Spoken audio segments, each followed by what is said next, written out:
The Seattle Seahawks select cornerback Devon Witherspoon out of Indiana with the number 5 overall pick in the 2023 NFL Draft.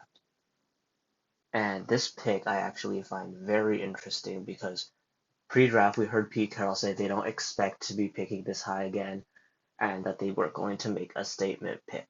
Well, picking Devon Witherspoon is certainly a statement at number 5. And just so you don't get me wrong, I'm not saying Devon Witherspoon isn't a good corner. I believe he's the best cornerback prospect in this draft. He's great as a coverage guy. He's great in man, great in zone, and perhaps most of all, he's a very willing tackler and a very good tackler. And in a Seahawks system that is primarily zone based, that is very important. Why I think this pick is very interesting is because there were a plethora of good corners in this draft between Devon Witherspoon, Christian Gonzalez, Joey Porter Jr. There were so many good players that I felt like if you wanted to pick a corner, you could have moved out of the 5 spot.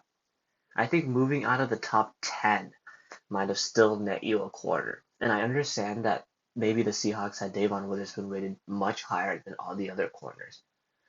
Maybe because of his ability to tackle that they value so much. And if that is the case, then the pick somewhat makes more sense.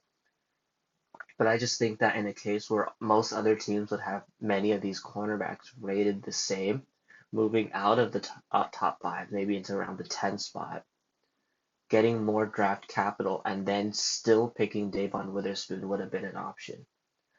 So if I were the Seahawks in the situation and I decided to pick up corner, I would have moved back. But like I said, if Devon Witherspoon's your guy, you take your guy and you move on. You don't want to risk losing your guy if you believe he is much better than the other players at his position or the other players at other positions in the draft that were potentially available or discussed.